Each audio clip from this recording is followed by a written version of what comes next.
महाराष्ट्र में बल्दियाती इंतखाबात में ओबीसी रिजर्वेशन का रास्ता साफ हो गया है क्योंकि सुप्रीम कोर्ट ने बांटिया कमीशन की रिपोर्ट को आज कबूल कर लिया और इसके मुताबिक रियासत में इंतखाबात कराने की हिदायत दी है। सुप्रीम कोर्ट ने बाकी मानदा बल्दियाती इंतखाबात 2 हफ्तों में कराने का हुक्म दे दिया। इसलिए बांटिया कमीशन की रिपोर्ट के मुताबिक रियासत में ओबीसी रिजर्वेशन के साथ इंतखाबात का रास्ता साफ हो गया है। सुप्रीम कोर्ट ने 17 अजला में 92 म्यूनिसिपल काउंसिलों और 4 नगर पंचायतों में ओबीसी रिजर्वेशन की मंजूरी दी है, जो गुज़िश्ता हफ्ते मुअत्तल कर दी गई थी।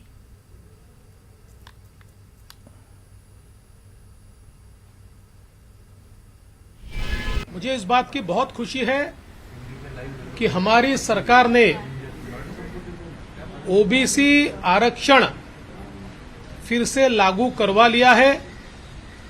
उच्चतम न्यायालय ने आज उसका फैसला दे दिया है।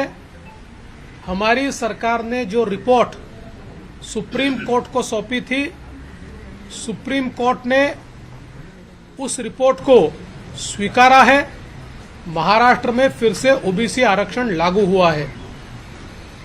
13/12/2019 को पिछली उद्धव जी की सरकार को उस समय सुप्रीम कोर्ट ने यह कहा था कि डेडिकेटेड आयोग तैयार कीजिए, इंपेरिकल डेटा जमा कीजिए, ट्रिपल टेस्ट पूरी कीजिए और उसके बाद आप आरक्षण लागू कीजिए।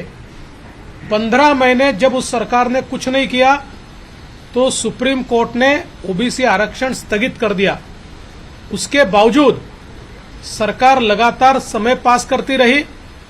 पहले तो कमीशन नहीं बना, कमीशन बना तो उसको स्टाफ नहीं दिया, कमीशन काम नहीं कर पाया। एक फर्जी रिपोर्ट, मैं फर्जी इसलिए कहूंगा कि सुप्रीम कोर्ट ने उस पर बहुत स्ट्रिक्चर्स पास किए।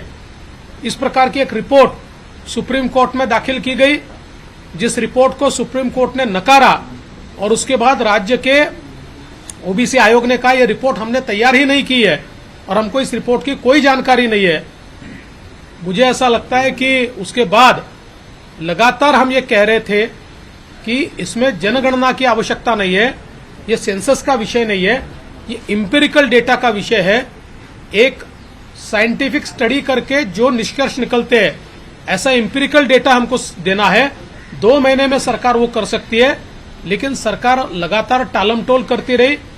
अंत में सरकार ने बांटिया आयोग तैयार किया और हमारी सरकार के आने के बाद हमने तुरंत उस आयोग से निवेदन करके उचित समय में उसका साइंटिफिक डेटा उसको कोलेट करके, उसको क्यूरेट करके, वो जो कोई रिपोर्ट तैयार हुई उस रिपोर्ट को हम लोगों ने सही समय पर सुप्रीम कोर्ट में दाखिल किया और उस पर आज सुनवाई हुई। उस रिपोर्ट को सुप्रीम कोर्ट ने स्वीकारा और उसके माध्यम से सुप्रीम कोर्ट ने महाराष्ट्र में ओबीसी आरक्षण वापस बहाल कर दिया। मैं सुप्रीम कोर्ट का आभार। तो उधर वज़ीर आला एकनाथ शिंदे ने बल्दियाती इंतखाबात में ओबीसी रिजर्वेशन से मुतालिक सुप्रीम कोर्ट के फैसले का खैर मकदम किया है। शिंदे ने इसे ओबीसी समाज की जीत से ताबीर किया। बांटिया आयोग जो आहे त्यांच्या शिफारशी एक्सेप्ट सर्वोच्च न्यायालयाने आपला बांटिया आयोग जो आहे त्यांच्या शिफारशी एक्सेप्ट केलेल्या आहेत आणि ओबीसी समाजाला निवडणुकीमध्ये आरक्षण मिळण्याचा मार्ग मोकळा केलेला आहे। ही एक मोठी अचीवमेंट आहे आणि मी यासाठी ज्यांनी सगळे मेहनत केली त्यांचं अभिनंदन करतो। सर्वोच्च आम्ही पूर्वी देखील सांगितलं होतं की न्यायव्यवस्थेवर आमचा पूर्ण विश्वास आहे आणि न्यायव्यवस्थेने ओबीसी समाजाला न्याय दिलेला आहे आणि त्याचबरोबर बांटिया आयोग आणि त्यांचे सर्व जे अधिकारी सहकारी यांनी चांगलं काम केलं। डाटा जमा करायचा, एम्पिरिकल डेटा असेल, आणखी जी काही प्रक्रिया होती ती प्रक्रिया उत्तम केल्यामुळे ते न्यायालयाने स्वीकृत केलेला आहे आणि ओबीसी समाजाचा राजकीय आरक्षणाचा मार्ग मोकळा झालेला आहे। महाराष्ट्र में बल्दियाती इंतखाबात में ओबीसी रिजर्वेशन का रास्ता साफ होते ही सियासी पार्टियों ने जश्न मनाना शुरू कर दिया। हर पार्टी सुप्रीम कोर्ट के इस फैसले का क्रेडिट लेने में लगे रहना चाहती है। एनसीपी के मुंबई में वाक़ हेडक्वार्टर के रूबरू पार्टी कारकुनों ने जश्न मनाया और सुप्रीम कोर्ट के इस फैसले को साबिका महाविकास अघाड़ी की जीत करार दिया।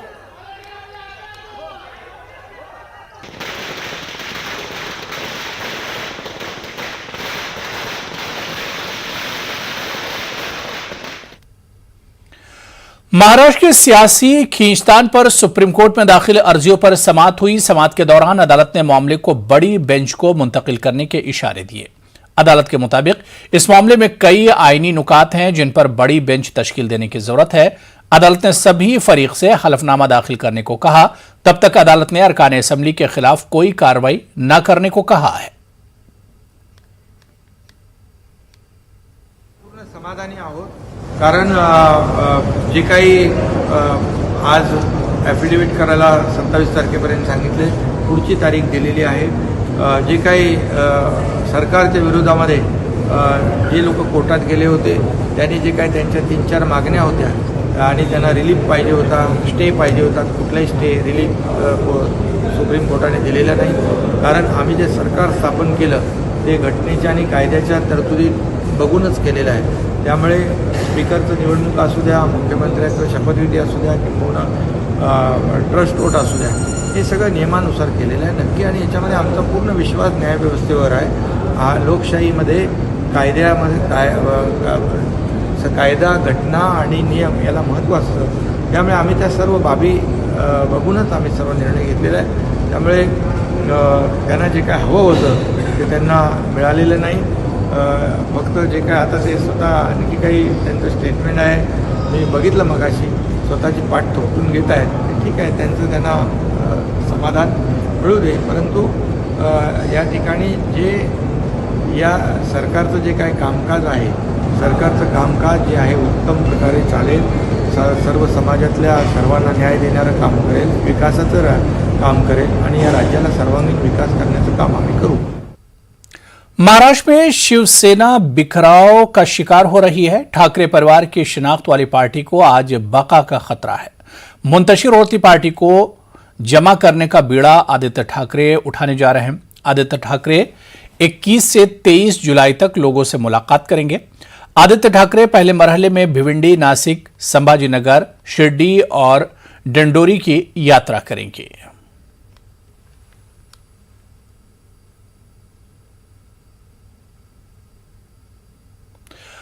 रावजानियों की खुसूसी अदालत ने फोन टेपिंग मामले में मुंबई के साबिक कमिश्नर संजय पांडे को 9 दिन की ईडी हिरासत में भेज दिया है। संजय पांडे पर एनएसई केस में फोन टेपिंग का इल्जाम है। ईडी ने कल संजय पांडे को गिरफ्तार किया था और आज अदालत में इन्हें पेश किया गया और ईडी ने 10 दिन की पुलिस तहवील की मांग की थी।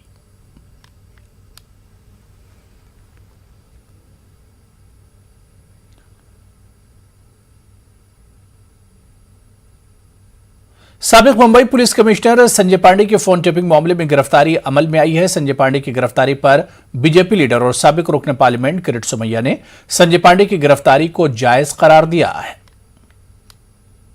विकास आघाड़ी सरकार के mafia police commissioner Sanjay Pande की आखिर में गिरफ्तारी हुई। जिस प्रकार से संजय पांडे जी ने मुंबई में पुलिस टेररिज्म फैलाया था, जिस प्रकार से गिरफ्तारियां हो रही थी, आखिर संजय पांडे जी को NSE colocation scam, phone tapping scam में जेल जाना पड़ा। मैं ईडी व भारत सरकार को धन्यवाद देता हूं। संजय पांडे की गिरफ्तारी पर महाराष्ट्र कांग्रेस के रद्देअमल का इजहार करते हुए सवाल किया कि महाराष्ट्र कांग्रेस के सदर नाना पटोले का फोन भी टेप किया गया था। शिंदे हुकूमत ने नाना पटोले के फोन को टेप करने का हुक्म देने वाले अफसर को कब गिरफ्तार करेगी। संदर्भ में जो चित्रा जी ने फोन टैपिंग करने के लिए कहा था, उसका गुना दाखिल होकर ईडी ने और सीबीआई ने इंक्वायरी की और अंतिमतः आज उनको अरेस्ट हो गई है। तो हमारा सवाल भाजपा सरकार से यही है, 2017 में जनप्रतिनिधि नाना पटोले जी, इनका फोन टैप हुआ था, वो भी उनके नंबर के सामने किसी दूसरे का नाम देकर, वो भी मुस्लिम व्यक्ति का नाम देकर ड्रग पेडलर की इंक्वायरी करना है, ऐसा झूठा जो परमिशन लिया गया था, उसके तहत उनकी फोन टैपिंग जो है वो की गई थी, उनके फैमिलीज की, उनके दोस्तों की। तो ये फिर किस कानून के तहत इसकी जांच नहीं हो रही है? और ये क्या बात है कि जिन लोगों ने ये इलीगल टैपिंग किया था उन्हें अरेस्ट नहीं होती है, उनके ऊपर कोई कार्रवाई नहीं होती है, बल्कि उनको प्रमोशन दिए जाते हैं। तो क्या ये फिर से माना जाए कि राजनीतिक इस्तेमाल जांच एजेंसियों का हो रहा है, उसमें आईपीएस अधिकारियों को भी नहीं छोड़ा जा रहा है और जो भी जिसने भी कार्रवाई अगर कानून के तहत भी भाजपा के संबंधित लोगों पे की है, उसे भी उसमें घेर कर इस तरह से अगर कार्रवाई होती है तो ये लोकतंत्र के लिए धोखा है। हम इसका निषेध करते, नहीं तो सच्चाई दिखाने के लिए, कानून आप मानते हुए दिखाने के लिए जिन जिन लोगों ने उस वक्त नाना पटोले जी का टैपिंग किया था उन्हें भी अरेस्ट होनी चाहिए। महाराष्ट्र के तारीखी शहर औरंगाबाद का नाम तब्दील करने का मामला अभी कई मरहलों से गुजरना बाकी है, लेकिन गूगल मैप पर शहर का नाम तब्दील कर दिया गया है। गूगल साइट पर औरंगाबाद के साथ संभाजी नगर और उस्मानाबाद के साथ धाराशिव लिखा आ रहा है। औरंगाबाद के रुकने पार्लिमान सैयद इम्तियाज जलील ने ट्वीट करके गूगल से इस मामले में वजाहत तलब की है। एमपी जलील ने अपने ट्वीट में गूगल को मुखातिब करके कहा कि इस अमल से औरंगाबाद शहर के लाखों लोगों की दिल आजारी हुई है। वाज़ेह है कि औरंगाबाद और उस्मानाबाद के नाम तब्दील करने के मामले पर महाराष्ट्र में क्रेडिट की सियासत उरूज पर है। साबिक वज़ीर आला उद्धव ठाकरे ने आखिरी लम्हात में काबीना इजलास में 3 शहरों के नाम तब्दील करने का ऐलान किया था। मौजूदा शिंदे हुकूमत ने साबिक हुकूमत के इस फैसले को मुलतवी कर दिया और छत्रपति के इजाफी नोट के साथ फिर से दोनों शहरों के नाम तब्दील करने का ऐलान किया। हालांकि अभी बाज़ाब्ता इन शहरों के नाम तब्दील नहीं हुए हैं। कदीमी तारीखी शहरों के नाम तब्दील करने के लिए कई मरहलों से गुजरना लाजमी है और मरकज की मोहर लगने के बाद ही नाम तब्दील हो सकते हैं। लेकिन नामों को लेकर जो ड्रामा जारी है, इससे अवाम में बेचैनी का इजहार किया जा रहा है।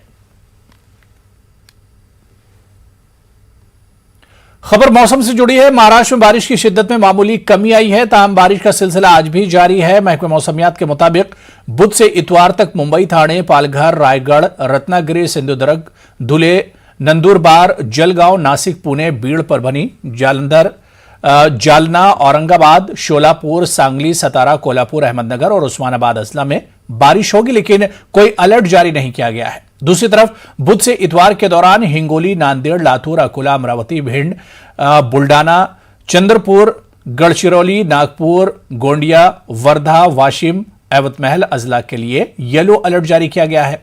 अहम बात यह कि महाराष्ट्र में यकम जून से बारिश और सैलाब की वजह से 105 से ज्यादा अफराद की मौत हो चुकी है। दूसरी तरफ महाराष्ट्र में हवा के मेयार का इंडेक्स ज्यादातर शहरों में अच्छे से तसल्ली बख्श के जुमरे में रिकॉर्ड किया जा रहा है।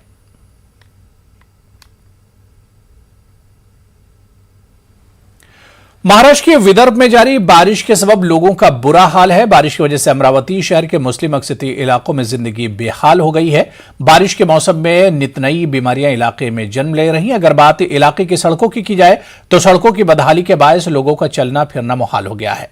यास्मीन नगर, सुफियान नगर, बिस्मिल्लाह नगर और गुलिस्तान नगर जैसे इलाकों को जोड़ने वाली अहम सड़कें खस्ताहाली के शिकार हैं। सड़कों पर जगह जगह गड्ढे पड़े हैं और इन गड्ढों में पानी भर जाने की वजह से आए दिन नमाज के लिए जाने वाले बुजुर्ग और स्कूली बच्चे इन गड्ढों में गिर रहे हैं और आए दिन हादसात भी पेश आ रहे हैं। इलाके के लोगों का कहना है कि कई बार इस मामले को लेकर उन्होंने मकामी काउंसलर से अपील की, लेकिन किसी ने इस जानिब तवज्जो नहीं दी। मकामी लोगों का मुतालबा है कि सड़कों की जल्द अज जल्द तामीर की जाए ताकि इनको दरपेश मुश्किलात का इजाला हो सके। हम 10 साल से रहते यहाँ, रोड की तो परेशानी, बिजली की भी परेशानी है, पैदल भी नहीं चल सकते, ना गाड़ी चल सकते, डबल सीट तो चल ही नहीं सकते, ना औरत को बिठा के ले जा सकते, ना बच्चों को ले जाके बिठा सकते, जा ही नहीं सकते यहाँ से। बहुत तकलीफ है। नगर सेवकों को बोले, आमदार साहब को बोले, रोड पास हुआ भी है, बन जाएगा, 8 दिन में चालू होगा, 15 दिन में चालू होगा, सब आश्वासन दे रहे, कोई काम की बात आई नहीं, सब आश्वासन दे रहे। हम सुबह नगर 2 में रहते हैं, बच्चों को बहुत तकलीफ होती है, नमाज को जाने की तकलीफ होती है, बच्चे बार बार गिरे नाले में, गाड़ी नहीं चल रहे, फिसल जा रहे हैं सब पूरे। हमको बहुत तकलीफ हो रही है, रात को पैट को जाना पड़ता है, बहुत तकलीफ हो रही है। हम स्कूल जाते रोज इतनी प्रॉब्लम जाती है, इसमें रोज कपड़े भर जाते हैं हमारे, और पैदल के गाड़ी से जब पैदल ही नहीं चल जाता गाड़ी तो बहुत दूर की बात है। यहाँ पे रोड बहुत गड्ढे हैं, यहाँ पे गड्ढे रोड में या रोड गड्ढों में, यही पता नहीं चलता। हम स्कूल से आते हमारा यूनिफॉर्म पूरा गंदा हो जाता है और यहाँ गाड़ियाँ भी बहुत स्लिप होती है।